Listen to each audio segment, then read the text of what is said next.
past I have lost a lot of money. 90% traders losing money. Investors lost billions. It was a bloodbath. क्या आपको पता है जितना पैसा लोग स्टॉक मार्केट से कमा सकते हैं उतना पैसा शायद ही किसी दूसरे तरीके से कमा सकते हो। अगर कोई बिजनेस करता है तो वो भी अपने प्रॉफिट्स और फंड्स को मल्टीप्लाई करने के लिए स्टॉक मार्केट में इन्वेस्ट करता है। लेकिन स्टॉक मार्केट का एक सच ये भी है कि जितने लोग स्टॉक मार्केट में इन्वेस्ट करना और ट्रेडिंग करना शुरू करते हैं उनमें से 95% लोगों को सिर्फ लॉस होता है और इन 95 में से 80% से ज्यादा लोग पहले 2 या 3 साल के अंदर ही इतना लॉस कर लेते हैं कि वो स्टॉक मार्केट को हमेशा के लिए छोड़ देते हैं। लेकिन ऐसा क्यों? ऐसा इसलिए होता है क्योंकि ये लोग स्टॉक एनालिसिस नहीं करते, ये सिर्फ मार्केट के सेंटिमेंट्स के अकॉर्डिंग अपने इन्वेस्टिंग डिसीजंस लेते हैं। तो स्टॉक मार्केट में इन्वेस्ट करने से पहले हमें उस स्टॉक के बारे में एटलीस्ट फंडामेंटल एनालिसिस तो करनी ही चाहिए। और जब भी हम फंडामेंटल एनालिसिस की बात करते हैं तो इसका मतलब ये होता है कि हम जितनी भी एनालिसिस करें लेकिन उसमें से एटलीस्ट इन पॉइंट्स को एनालाइज करना ही चाहिए जो हम इस वीडियो में डिस्कस करने वाले हैं। सबसे पहले आपको ये पता होना चाहिए कि आप लॉन्ग टर्म के लिए इन्वेस्ट कर रहे हैं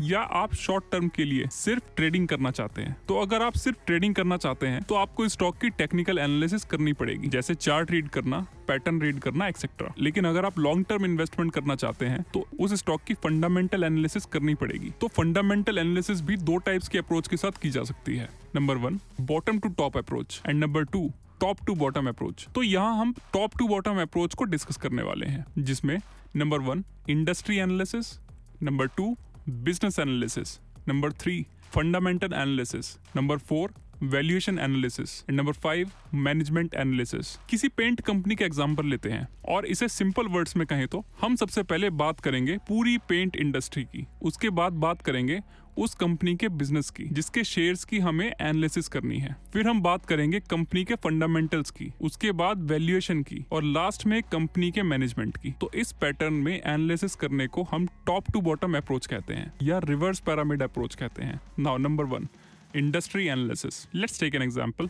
एक पेंट मैन्युफैक्चरिंग कंपनी का स्टॉक है और मुझे उस स्टॉक की एनालिसिस करनी है। तो मैं सबसे पहले पूरी पेंट इंडस्ट्री और सेक्टर का क्या पोटेंशियल है, paint industry last 3 to 5 years में कैसा परफॉर्म कर रही है और इस पेंट इंडस्ट्री में जो बड़े बड़े मैन्युफैक्चरर्स हैं वो कितने हैं और कौन कौन है, इस इंडस्ट्री में कितना कंपटीशन है, मैं ये सब एनालाइज करूंगा। अगर मैं जिस कंपनी के स्टॉक में इन्वेस्ट करने के बारे में सोच रहा हूँ वो स्मॉल कैप इंडस्ट्री है या लार्ज कैप इंडस्ट्री है, अगर स्मॉल कैप इंडस्ट्री है तो इसका मतलब इसमें वेरी हाई रिस्क होगा, तो मेरे लिए उस कंपनी में इन्वेस्ट करना गलत हो सकता है। क्योंकि अगर पूरी इंडस्ट्री ही स्मॉल कैप की कैटेगरी में आती है तो वो कंपनी पहले से ही रिस्क में है, तो मैं अपना पैसा रिस्क में क्यों डालूंगा। एक्चुअली स्मॉल कैप कंपनीज छोटी कंपनीज होती हैं जिसमें रिस्क बहुत ज्यादा होता है। हाँ, इसमें वेरी हाई रिटर्न के भी चांसेस होते हैं लेकिन एज कम्पेयर टू रिस्क यहाँ पे रिस्क बहुत ज्यादा होता है, क्योंकि हिस्टोरिक रिकॉर्ड्स के अकॉर्डिंग ये देखा गया है कि अप्रोक्सीमेटली 50% स्मॉल कैप कंपनीज एक सिंगल इकोनॉमिक डाउनफॉल भी सर्वाइव नहीं कर पाती और बैंकरप्ट हो जाती हैं। स्टेज ऑफ इंडस्ट्री, जिस तरह से किसी प्रोडक्ट की लाइफ साइकिल होती है ऐसे ही किसी इंडस्ट्री की भी एक लाइफ साइकिल होती है जिसमें अलग अलग स्टेजेस होती हैं। जैसे नंबर 1 पायनियरिंग और इंट्रोडक्टरी स्टेज। ये वो इंडस्ट्री होती है जब किसी इंडस्ट्री ने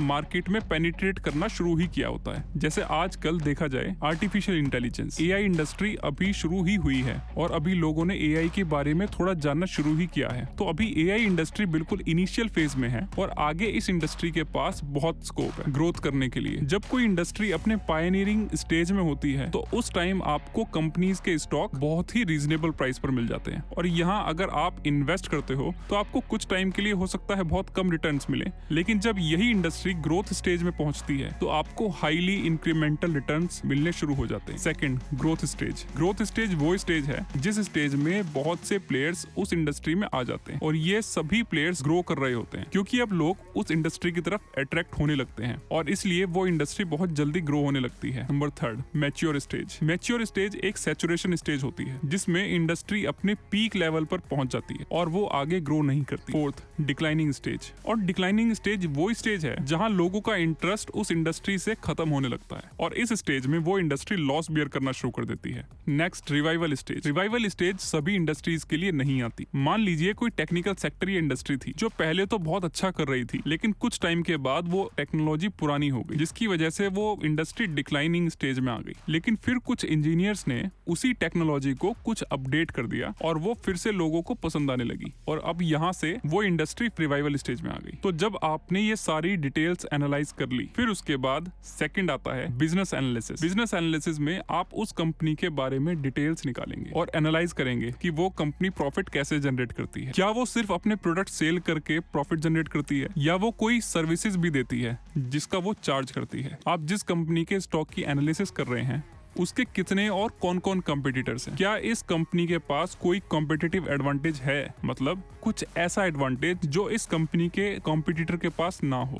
भाई हो सकता है कि ये कंपनी सबसे पहले मार्केट में आई हो उस प्रोडक्ट को लेकर, मतलब फर्स्ट मूवर एडवांटेज, या फिर उस कंपनी ने कोई प्रोडक्ट या टेक्नोलॉजी पेटेंट करवा रखी हो कि कोई दूसरी कंपनी ऐसा प्रोडक्ट या टेक्नोलॉजी यूज नहीं कर सकती। इसके बाद आप उस कंपनी की स्वॉट एनालिसिस कर सकते हैं, मतलब strength, weakness, opportunity and threat, कि इस कंपनी की क्या स्ट्रेंथ है और क्या वीकनेस है जहां ये कंपनी इंप्रूव कर सकती है, या इस कंपनी के पास क्या अपॉर्चुनिटी है, और लास्ट में क्या इस कंपनी को कोई थ्रेट है, मतलब खतरा। जैसे अगर गवर्नमेंट ने अपने रेगुलेशंस में कुछ चेंज कर दिए तो ऐसा तो नहीं कि इस कंपनी का बिजनेस बंद हो सकता है या इसकी सेल्स पर बहुत बड़ा इफेक्ट पड़ सकता है। तो इस वीडियो में हमने अभी तक इंडस्ट्री एनालिसिस और बिजनेस एनालिसिस के बारे में सीखा।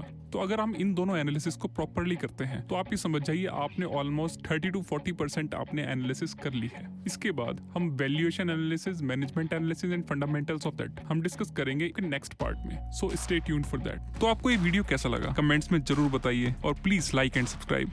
Look over.